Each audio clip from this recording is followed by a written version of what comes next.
Donc nous avons la chance d'avoir eu cette première IRM édition qui est fonctionnelle depuis maintenant le mois de septembre. Donc je vais vous montrer les premières images avec cette IRM, tout ce qu'elle peut nous apporter en pratique clinique, en sachant que c'est une IRM qui est installée en GIE, donc avec nos partenaires du privé. On fait à peu près 9000 examens par an, donc on a une activité assez soutenue, et on arrive à faire, je pense, une certaine qualité au niveau de cette imagerie. Bon, les liens d'intérêt, je passe vite. Donc, association publique-privée, 50-50, pareil en termes d'activité, pareil en termes de chiffre d'affaires, ça c'est important. On fait tout type d'organes, sauf de l'interventionnel, sauf du cœur. L'installation a été faite en septembre 2018, sur un renouvellement sur une IRM 3T Ingenia.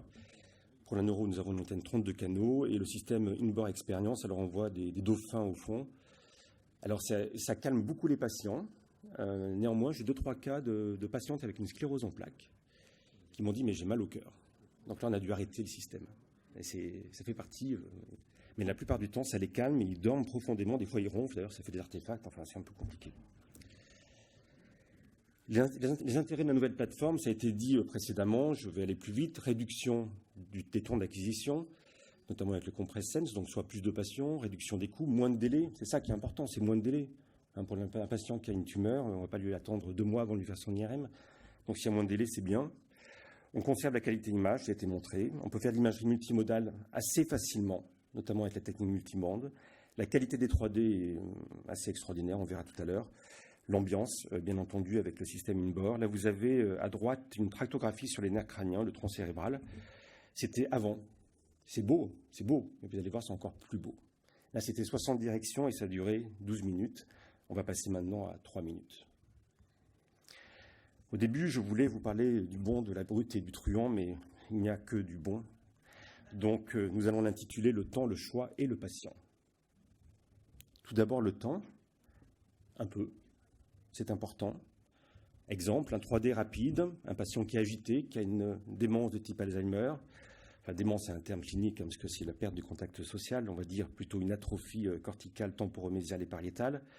Et là, vous voyez la reconstruction à partir d'un 3D flair qui dure 3 minutes. Ce qui permet donc de faire un examen assez performant pour cette maladie dans des temps tout à fait corrects quand ils sont agités. Là, un exemple d'un adénome hypophysaire, une femme de 40 ans, aménorrhée secondaire. Vous avez les temps, T2 coronal, 2 minutes, les dynamiques. On voit bien ici le microadénome et le T1 gado-coronal. Donc ça, c'est vraiment 2 minutes et 1 minute 47 pour les dynamiques. Le problème, le choix. Le choix, c'est la liberté. Et en même temps, c'est extrêmement angoissant. Après, on est responsable de ces choix. Et le problème du temps, dès qu'on va gagner du temps, c'est qu'on va avoir plus de choix parmi les séquences et lesquelles choisir. Et c'est là où ça devient compliqué. Vous allez comprendre. Un homme de 80 ans, épilepsie ancienne. Vous pensez à quoi? Ouais, je l'ai entendu le terme, cavernomatose. Alors, ça, c'est le 3D flair rapide, 4 minutes. On voit ici toutes ces lésions, ces cavernes, ces cavernomes plutôt. Là, c'est l'imagerie de susceptibilité magnétique. Là, c'est les séquences 3D black blood qu'on peut faire sans ou avec injection de gadolinium. Et on va voir, donc le sang apparaît noir, on va bien voir la paroi des vaisseaux, c'est important pour les vascularites. Mais on va voir également toutes ces cavernes ici, en hypersignal, sur ces séquences. Et on va pouvoir soustraire pour avoir l'information de ce qui serait hausse ou pas. C'est une cavernomatose. Vous avez ici le petit film, je crois que c'était en 3 minutes, 3 ou 4 minutes, le SWI. On peut aller à 0,3, 0,2 mm maintenant. Et vous allez voir qu'on va voir plein de choses, notamment ici, si on regarde bien les centres ovales, vous voyez des centaines de cavernomes. Choix parmi les séquences. Est-ce qu'on fait un écho de gradient T1 3D? Est-ce qu'on fait un 3D spin écho T1 GADO? Est-ce qu'on fait un 3D flair post-GADO? Vous avez ici une métastase. Voilà. Ce qui est sûr, c'est que le 3D flair, pour les bilans onco, il faut le faire après injection. Et c'est pareil dans la sclérose en plaques. Parce qu'on va mieux voir les lésions. Là, c'est un exemple sur une Ingenia, celle d'avant, pour vous montrer un patient qui a une méningite carcinomateuse. Sur le 3D T1 post-injection, on ne voit rien. Rien. 3D flair, on voit ici parfaitement la méningite carcinomateuse. C'est un flair GADO. Ça, c'est un message important de cette présentation. Une jeune femme suivie pour un mélanome, bilan d'extension cérébrale, le 3D Black Blood, sang noir, sans injection, avec injection de gadolinium, soustraction entre les deux 3D, c'est quasiment automatique à la console, et ici, cette métastase qui va apparaître clairement sur l'imagerie 3D Black Blood. Encore une fois, qu'est-ce qu'il faut faire? Est-ce qu'il faut faire du spin écotéen, du 3D échogradient, du Black Blood, sans ou avec injection de gadolinium? Question du choix. C'est sûr qu'il y a deux séquences à retenir sur cette 3T, c'est le 3D spin écotéen, Gado, et le 3D Black Blood, qui sont des techniques extrêmement performantes pour mettre en évidence ces métastases. Pour différencier l'infiltration tumorale d'un hématome aussi, par exemple, sur cette diapositive. Le patient, c'est le plus important finalement. Et on va parler maintenant du patient.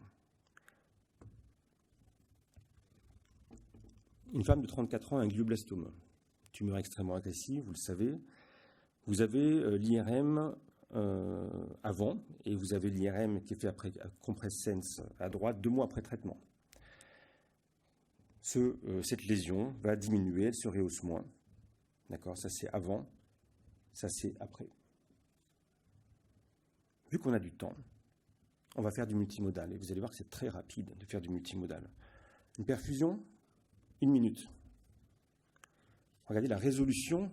Ici, on a quasiment de l'imagerie de susceptibilité magnétique. Ça ne sert à rien de faire du T2 étoile d'ailleurs, puisqu'on l'a ici sur les courbes natives. Spectroscopie monovoxel, c'est 2 minutes, on peut aller même à moins de 2 minutes, une qualité tout à fait correcte. Le ratio choline-créatine augmente, on peut faire de l'imagerie spectroscopique avec ici une cartographie choline-NAA.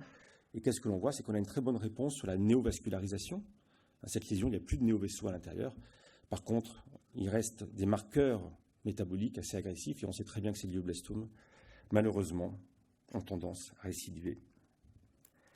Cet homme de 55 ans a un cancer du poumon. Il a une métastase temporale unique opérée à 2 reprises avec radiothérapie complémentaire. Il revient, il a une nouvelle lésion nécrotique. La voici, encore une fois, on a tellement de choix qu'on fait toutes les séquences parce qu'on a en plus du temps. Vous voyez cette lésion rehaussée, le 3D flair Gado, le Black Blood Gado, la soustraction qui permet d'affirmer ce rehaussement. Et plus qu'on a du temps, on va aussi faire, vous avez les courbes natives de la perfusion à gauche, ici. Vous avez ici les cartographies du CBV, vous voyez la qualité de la résolution des cartographies CBV ici sur le mésencéphale, les courbes natives avec les différents temps, la spectroscopie avec ce pic de lipides caractéristique de ce qu'on appelle une radionécrose ici du gyrus fusiforme. Le gyrus fusiforme, c'est celui qui intervient dans la reconnaissance des visages. C'est un gyrus extrêmement important. Alors des fois, il faut mieux ne pas l'avoir peut-être. Un homme de 50 ans a une névralgie du sein gauche. Là, c'est un des premiers patients qu'on a fait sur Ingina, c'était le premier jour d'ailleurs. Vous voyez cette lésion ici, logée dans ce qu'on appelle le cavum trigéminal, avec un centre nécrotique, le 3D flair Compress-Sense, le T1 Spirgado, le T2 coronal. Vu qu'on a du temps, on va faire une 60 directions, multibande, 3 minutes 12, et puis on va aller sur le portal à côté, sur la version 9.0.3, et en 1 minute, et les manipulateurs ont un rôle essentiel là-dedans, ils savent très bien faire à partir du moment où ils sont formés à l'analyse des faisceaux, vont pouvoir reconstruire cet aspect caractéristique de ce qu'on appelle un schwannome du 5.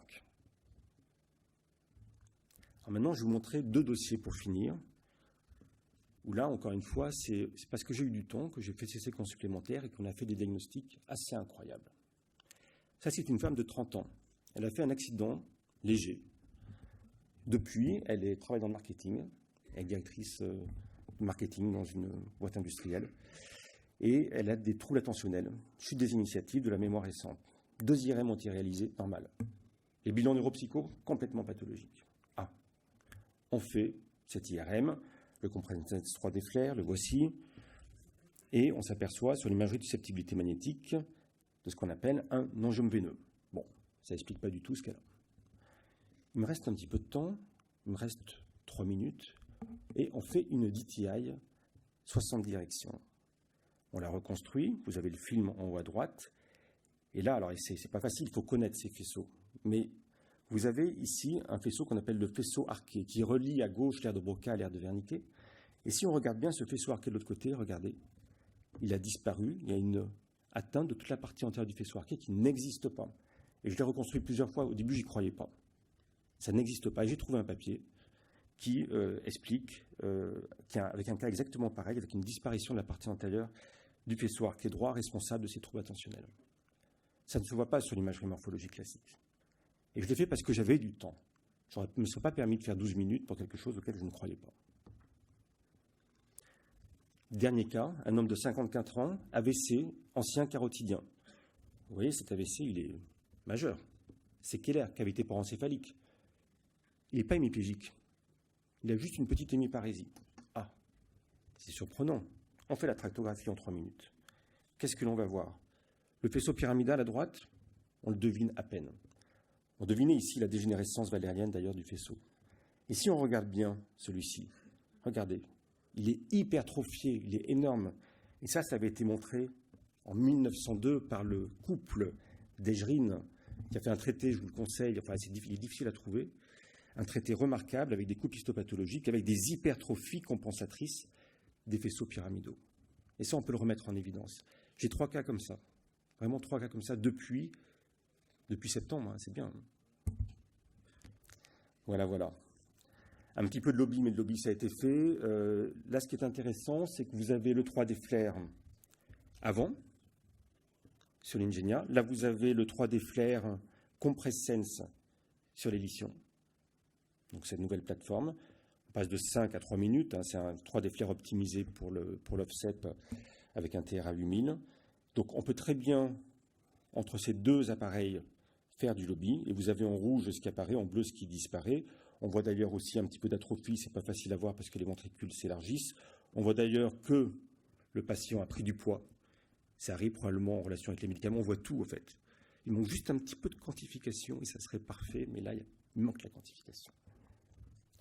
Alors, qu'est-ce qu'il faut emporter ce soir, chez vous, à la maison, plus tard? Tout d'abord, franchement, inscrivez-vous à la SFNR.